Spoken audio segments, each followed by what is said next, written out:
What's going on, everybody? It's Joel here, and today we're going to be doing the last video of 2020, my top 5 training shoes for the year. So in the previous top 5 videos, I've always kind of done like a hypothetical, like, oh, if I was doing Globo Gym stuff, then I would use this shoe, or if I wanted a minimal shoe, I'd pick this shoe. In this video, we're not going to do that. I'm just going to give you my top 5 training shoes for the year in the order that I would pick them. But rest assured that pretty much any of the shoes in this video you can use under any training circumstances. They're all top tier shoes, and I would choose any of these, or I would be comfortable using any of these shoes for pretty much any workout that I was doing. So the first shoe actually isn't even a shoe from 2020. It's well, it got re-released in 2020, but the shoe originally came out in like 2016, and I forgot it. I think I left it at the gym or something. I thought I had it with me, but I don't. But that shoe is the Reebok Speed TR, and the reason why I like the Speed TRs is because they're lightweight, they're very flexible, they're very comfortable, and they're stable enough. They're not the most stable shoe. I wouldn't use them to do like 1 rep maxes or anything, but I think for the majority of weights that you're going to be handling in a normal Metcon, I think they're going to be just fine.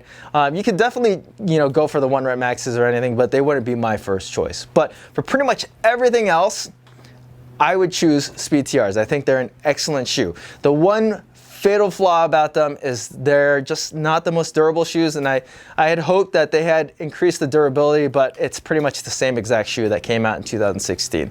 So definitely recommend the Speed TRs as a shoe that is more of like an entry-level shoe because they do cost a little bit less. I think they're like $90, or as like an accessory shoe to go with your like Nano 10s, or something just a little bit more stable that you would want to use for like those heavy PR days. So the fourth shoe on this list is one that actually came out a lot earlier into the year, but I didn't receive until much later into the year. It's actually the last shoe that I got in 2020, or the last new shoe that I got in 2020. And it ended up making this list because I just liked it so much. And that shoe is the Innovate f-lite 245. I've always been a fan of the f-lite series shoes, so it's no surprise that I would like the 245s. These are an excellent like evolution of the f-lite line.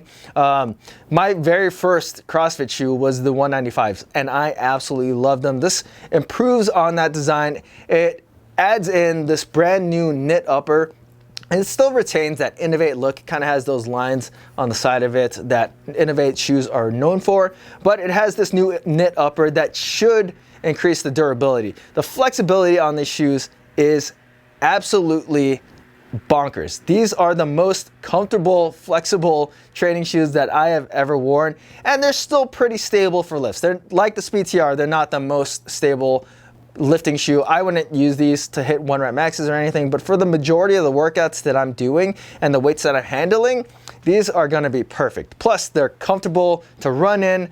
They are very good, responsive, like plyometric shoes, and they're extremely lightweight. And if in the past you've shied away from Innovate stuff because they fit narrow, these ones, for some reason, fit pretty wide. I think the new knit upper makes the inside of the shoe just a lot more roomy. If you were looking at the 245s, highly recommend them. I haven't done a review on them just yet, but they made the list nonetheless. So the third shoe on this list might surprise a few people because of its placement relative to what I had said in the original review of it, but I found that the more and more I use this shoe, the less and less I wanted to use it. And it's not because it's bad. I still think it's probably one of the best shoes that you can get out there right now, but I just don't prefer using it as much as some of the other ones on this list. And that shoe is the Nano 10. This shoe is absolutely, no doubt about it, the most stable shoe on this list.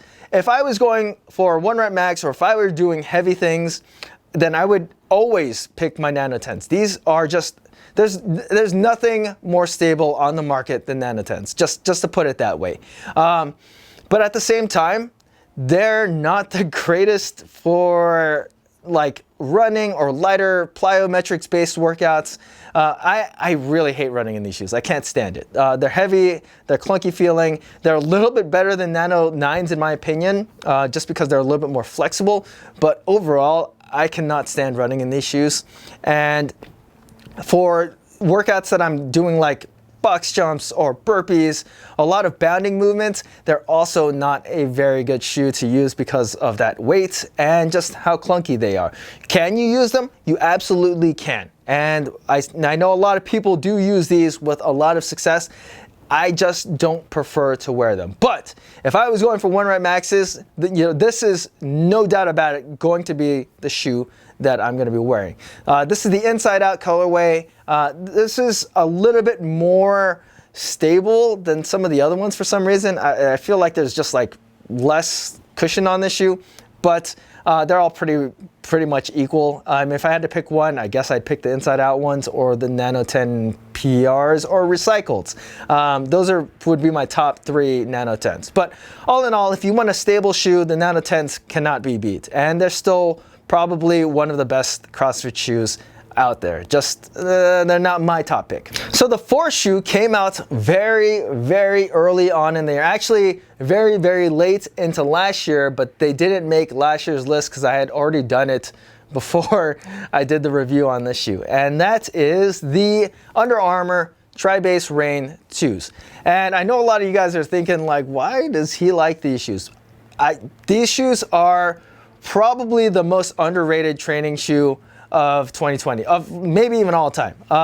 And I don't know what's up with Under Armour's marketing, but they do a good job of like marketing right before the shoe comes out, and then they just kind of let it fade away, and then they never talk about it ever again.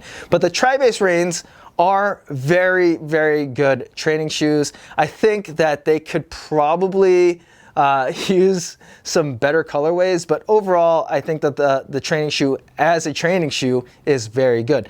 It's stable, it's lightweight, it's pretty dang good for running. Like the toe spring angle helps the shoe a lot. If you're doing runs, they're not the most cushioned shoes, but if you're used to using training shoes to run in, you're not gonna really be hurting too much. The one fatal flaw with these shoes is that they are narrow. So if you have collapsed arches, you have wider feet, these are not going to be the shoe for you. And that alienates a lot of the people in the training spectrum, because I know a lot of people like really wide training shoes, but the Tri-Base Rain 2s they're just not. They're a narrow shoe. But anyways, the Tri-Base Rain shoes are, if I think back, one of the more used, or one of my most used shoes earlier on in the year.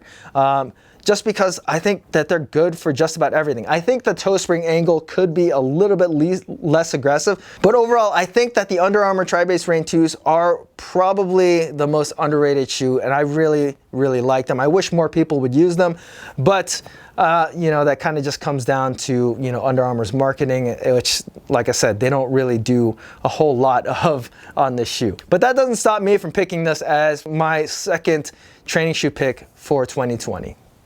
All right, so I think a lot of you guys could guess what I am picking for my number 1 training shoe of 2020. Obviously, I haven't talked about it yet, so it's the Metcon 6. The Metcon 6, in my opinion, is not all that different from the Metcon 5. But earlier on in this year, I used the Metcon 5 a lot, and that was in preparation for the Metcon 6 coming out. I just kind of wanted to refresh my mind. And then the more and more I used the Metcon 5, I was like, all right, I really love the Metcon 5, and then the Metcon 6 just improves upon that design. It gives it a little bit more of a breathable upper, but it's still very comfortable, it's still very flexible, and it's still very stable. Like, I would have absolutely no issues using Metcon 5s or 6s for just about any training scenario, whether I'm going for a 1 rep max PR, whether I'm running. That dual density midsole really makes these shoes absolutely comfortable to run in.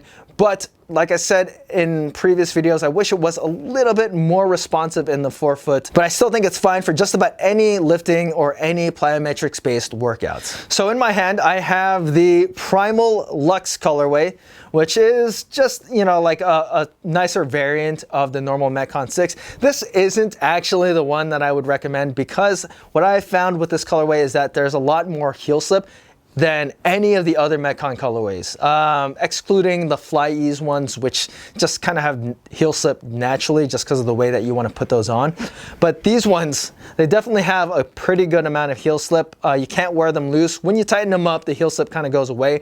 But with any of the other Metcon 6s that I've had or I've used, I have never had any issues with heel slip. There's no squeaking or anything. The build quality has been excellent. I haven't noticed any kind of separation from the outsole and the upper. And I think that just overall, the Metcon 6s, like look-wise, value-wise, like performance-wise, they're just the best training shoe of the year. And they are what I find myself gravitating for the majority of the workouts that I have done in 2020. So if you were on the fence about picking up some Metcon 6s, then I would highly recommend that you just say F it and go for the Metcon 6s. But if you do have a stockpile of Metcon 5s and you have no problem with them, then you're not really missing out on too much with the Metcon 6. So, like any of my other lists, this is a very subjective video. So if you guys don't agree with me, feel free to leave that in the comment section. Feel free to leave your top 5 training shoes of the year in the comment section. And I hope you guys have a safe and good, happy new year. I hope you guys start 2021 off well and you hit the ground running, and I hope for a better next year. So thanks for watching, guys. Make sure you guys are subscribed, and if you like this video, make sure you hit that thumbs up button.